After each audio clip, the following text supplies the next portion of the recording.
What's up, everybody? Today, as I record this, it is August 21st, which means it is officially the release day for Pest v4. And I gotta be honest, I'm kind of excited for this one. It now supports browser testing out of the box, and I just have a feeling that Nuno cracked this one. All right, so you're gonna come along and we're gonna figure this out together. I'm being honest, I haven't even installed it yet. I have no idea what I'm doing other than just kind of a basic understanding of how acceptance or browser testing works. So we're going to integrate or implement this using an actual Laracast feature that I'm working on. Let's get going. All right, so let's take a look at the documentation, and Pest v4 is here, and we'll start in the upgrade guide because I'm actually going to upgrade Laracasts. Okay, so it looks like we need to bump it to 4.0 and then also the Pest plugin Laravel. Let's do that now. All right, so here's my Laracast project. Let's go into composer.json, and yeah, we're gonna bump Pest to 4.0 and the same for the Laravel plugin. All right, now to the terminal, we can run composer update. All right, and you know what?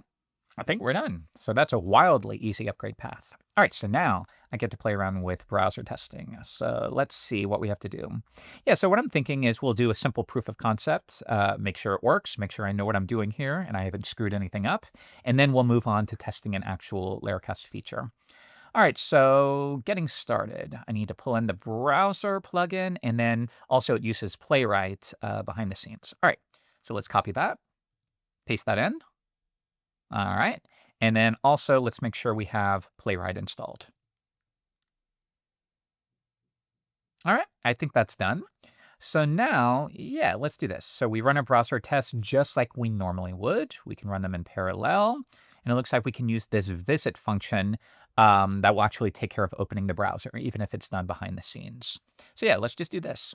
Let's copy this. And so in my test directory, let's create a new folder called browser. And within here, let's create a test. And we're just going to call it ultimately gift certificate test, something like that. All right, so yeah, just for now, though, we're going to use our test to make sure we know what we're doing. So visit the home page, and let's assert that we see Laracasts. Surely Laracasts exists somewhere on the Laracast homepage. All right, let's give it a shot. So let's run PHP Artisan test, but I will give it test, browser, gift certificate test, and what do we have here? Target class config does not exist. My guess is it's not bootstrapping Laravel, and I have an idea. Often you need to go in your root pest file, and let's make sure that, I think at least we're extending from test case, which bootstraps the framework when you run your tests. Let's add that new browser folder to it. So let's cross our fingers. 3, 2, 1, it passes. So yeah, notice in this case, we don't see the browser open. It's happening behind the scenes, though I'm pretty sure there's a way to visualize that, and we'll take a look at that in just a minute. It takes 2 seconds, and sure enough, it passes. So yeah, what if I were to try this? If I return to gift certificate test, let's assert that we see something that should not be here. And yeah, if we give it another run, it should fail. All right, and it does fail. Good. It takes 8 seconds, which is a little long. My guess, though, is in situations like this, it's waiting to see if it shows up dynamically. Remember, you could have some kind of AJAX call or a network request that's fetching data, and then it renders it on the screen. So this is waiting to see if that shows up. And I would imagine maybe you can configure that timeout if you want.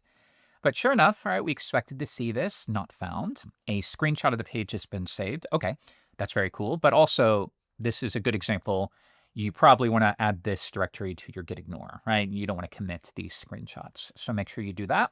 And then this is cool. I didn't know about this. The following console.logs were found. Very cool. So my guess is Pest is basically overriding console.log, right? So that it can intercept whatever the log was, and then it does one of those original call.apply so that it runs it as usual, but it hooks into it so that it can store this for your output, which is really neat. All right, browser logger, active, MCP server detective. Okay, blah, blah, blah. That's just boost stuff. Okay, so this looks pretty good. I want to take a look at the example screenshot. Screenshot/example. And there we go. Now in this case, because we're doing a browser test, I don't have any data there, so you're not seeing any courses. But this is so cool. So I'm kind of excited. So now why don't we switch over and we're just going to get our feet wet. I want to write some tests for Laracast gift certificates. So let me show you what that looks like. All right, so here's the Laracast website. If I scroll to the bottom, you'll see a link to gift certificates, and this is something new or updated that we're working on. We have a brand new checkout flow. So I would like to write some browser tests to confirm that this works in the manner that I'd expect.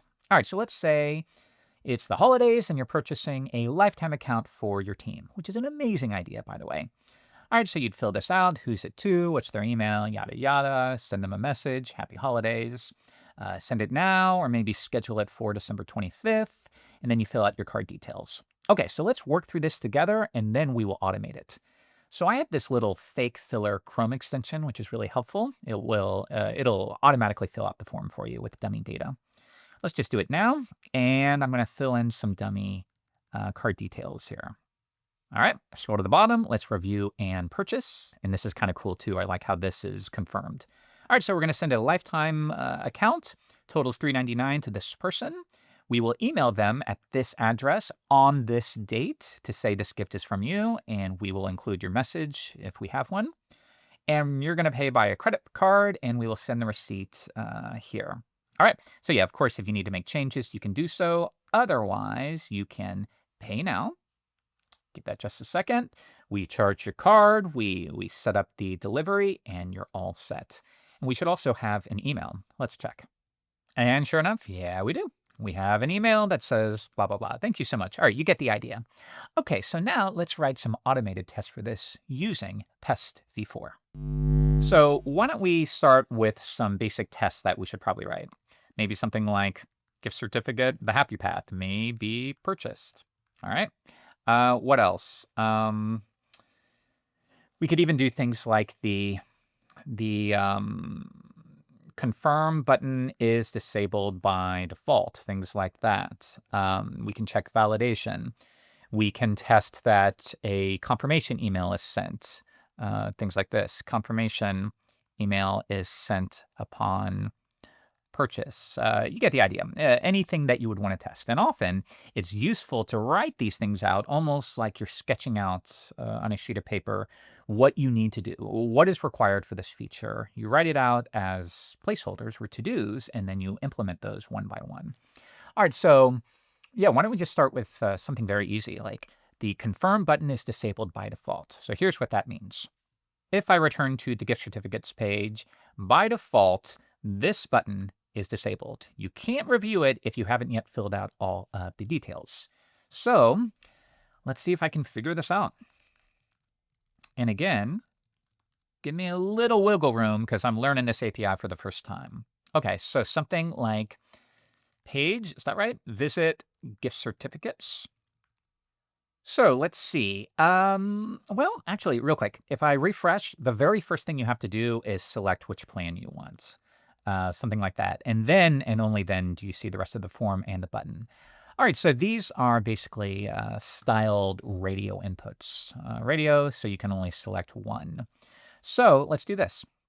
Within browser testing, I'm just going to look for radio. We're going to do this together. All right, so the radio method selects the given value of a radio button field. Okay, so if I were to say page radio, and I don't know what it's called, so let's go to the view component. Gift certificate form, and this is the full form. This is the actual view component you can see here. So if I scroll down, I have this form radio button component, and the name is plan, and the value is the kind of plan, like monthly or yearly. All right, so let's see if I can do this. Plan, and let's set that to yearly.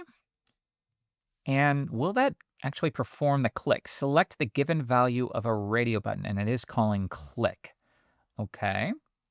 Then I think I want an assertion, something like assert disabled, assert button disabled, and we give it string button, so guess locator for button. So my guess is there.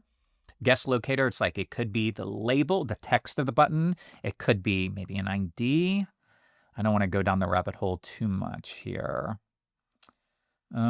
Selector is data test, so maybe you can select something according to if it's data or if it's name or ID. You get the idea. It's just going to try to figure out what you're going to do. So I think I can say review and confirm, and let's give that a shot. And that's still failing. So I'm wondering if it's because I kind of have a wonky, where is it? Form, scroll back up.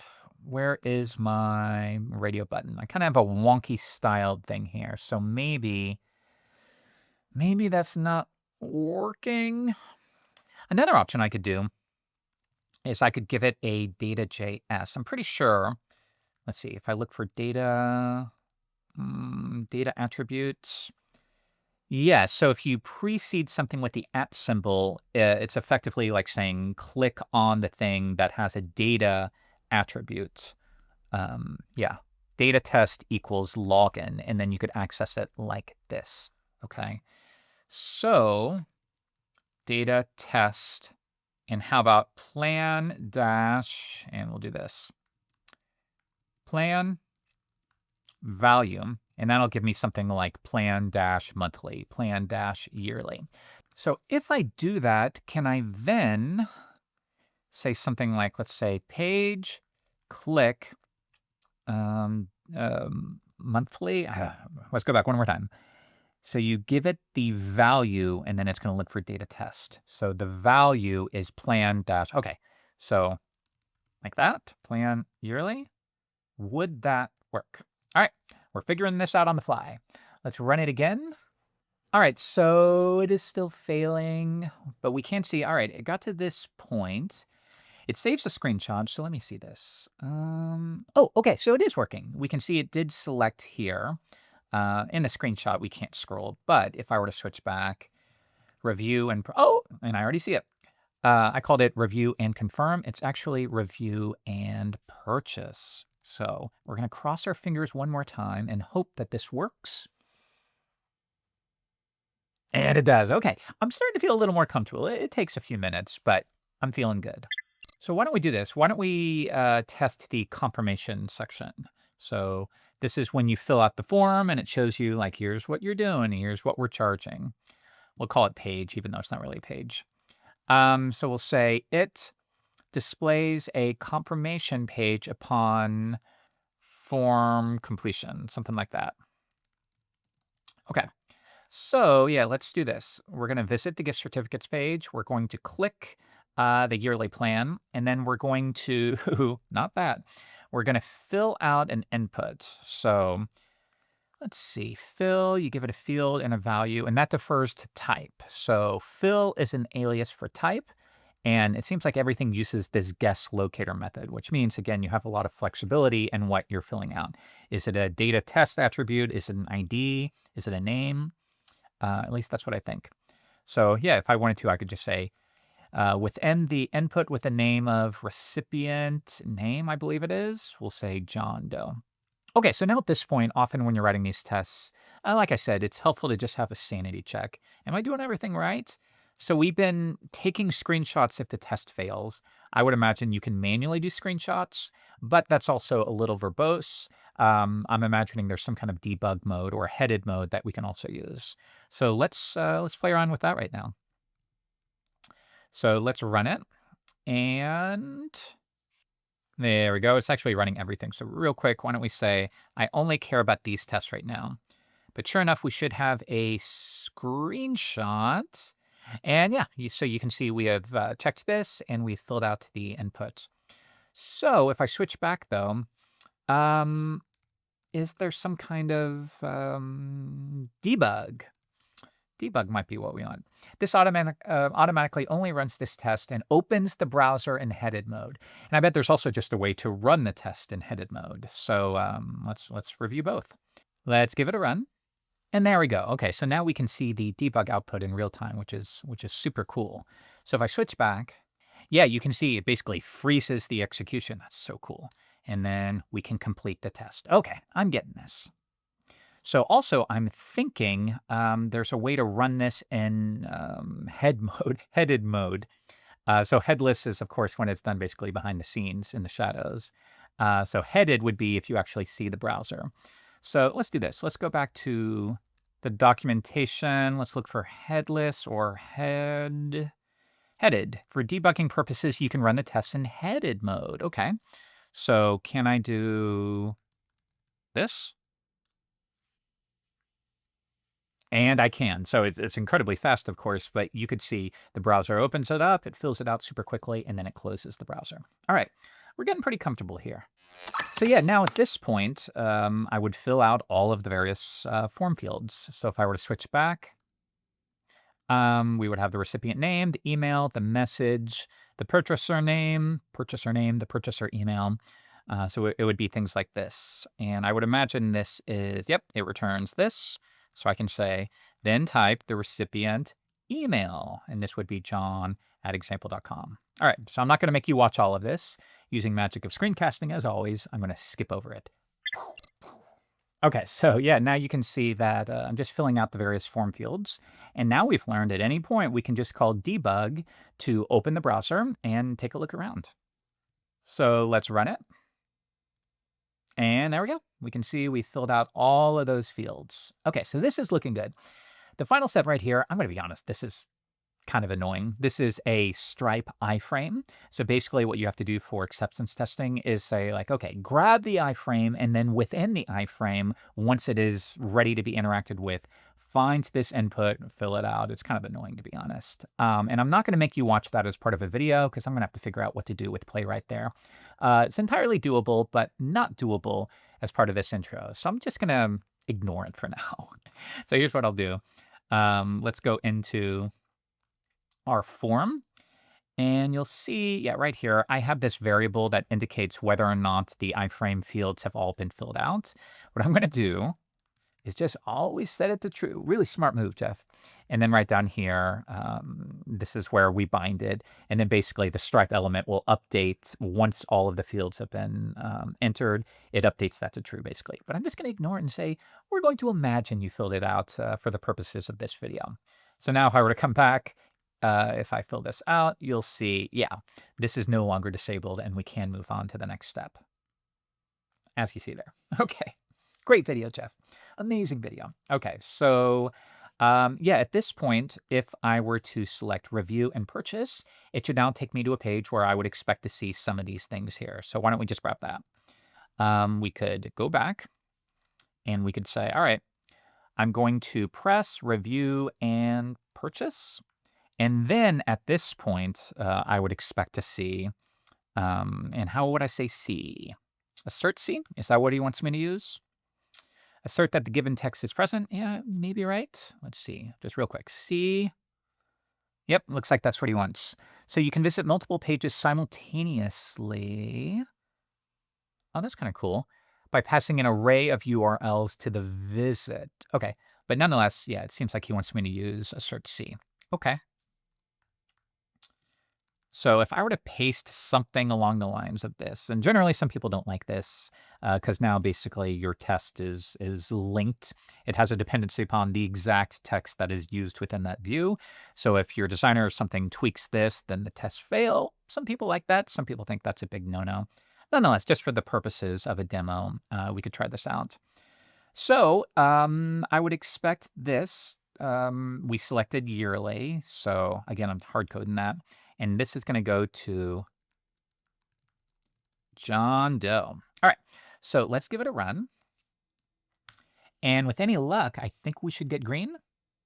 And we do. Pretty cool, right? So notice, yeah, with traditional tools, you have to write a lot of code where you say, well, wait for this to become visible. Because remember, in this case, like you have a slide in thing. So you'd have to click this, and then after half a second or so, then it slides in. And often that would just end up breaking your acceptance test because it immediately looks for it, it doesn't see it, and it fails. And that's why things get implemented where it's like you can write, wait until this becomes visible. Wait up to 3 seconds for this to become visible. And it makes your test just kind of annoying to write. But what's cool, and I can already tell, is Pest does that behind the scenes for you so that you don't have to explicitly declare, wait for this, wait for this. Did you see it? Did you see it? Did you see it? Then proceed. And it ends up making your test API or your test code so much better. I hope you'll agree.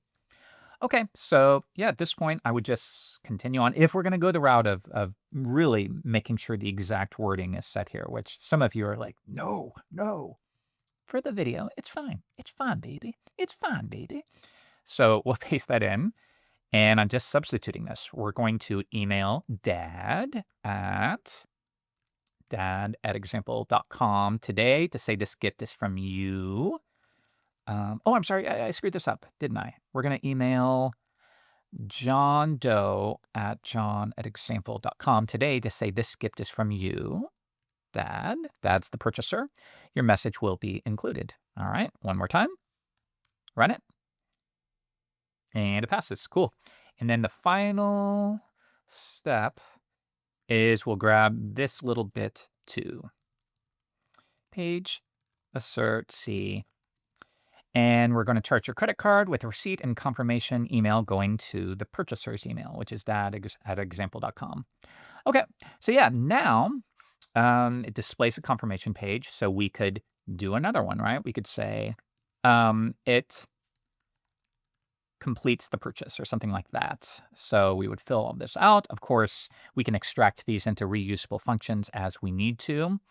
From the review page, sorry, I'll show you that one more time. We should be able to click Pay Now.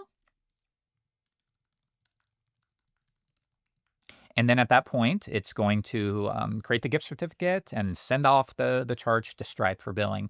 And then we have to do some wonky stuff where we wait for a webhook from Stripe that says, hey, you've been charged. And then in response to the webhook, we activate the gift certificate. That's more of a billing thing that's done behind the scenes. So nonetheless, once we have completed the purchase, we should then see a page that says, like, you're all set. So let's see. It's gift certificate /show. Where are we? There we go. Purchase complete. You may now close this tab. So let's just see. After we press that, we should see purchase complete. So page, and we can even do it here. Assert C. Purchase complete. All right, let's give it a shot. And this time, just to make this go quicker, I'm only going to run the current test. All right, let's go. I'm excited. There we go. Okay, so now I really am starting to feel quite a bit more comfortable. So at this point, I've learned that I can visit pages like this. I can click on elements. I can use data attributes. I can use names. I can use IDs. I can type into inputs. I can press buttons, and I can perform assertions. And behind the scenes, it's just going to wait a certain amount of time for any of these assertions. Okay, so let's do this. Let's take this, and I'm going to bring it out of the describe block. Yep. So we have that. Confirmation email is sent upon completion. Okay, let's do that one, and then we will wrap up for the day. I think you get the basic idea. And then I will play around more with this on my own. So we're just going to test this one here. All right, so a confirmation email is sent upon purchase. So basically, if you fill out the form, if you confirm it, if you make the purchase, then we will email you. And I believe one of the cool things with Pest browser testing is we can still use the basic fakes that we normally would. So let's see if we can get that to work. So I'm going to take this code here. I'll duplicate it one more time before I would actually extract that into something reusable. Yeah, so at this point, I want to assert that a notification was sent. So traditionally with Pest test, you would do something like this. You'd say notification, where are you? And we're going to fake this. And let's import that. And yeah, now with a little luck, I think we should be able to do this. I should be able to say notification, assert, sent, and there's a bunch of these. So I could do assert sent to.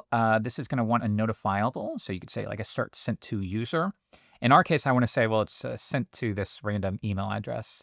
In this case, it's something like, can I remember what it is? It's like anonymous notifiable. I think we do something like that. Another option, though, is we could say assert a sent times. So I could say, I assert that the gift certificate purchased notification that I have was sent exactly 1 time. And I think that should work. So let's give it a run and cross our fingers. And it works. So cool, right?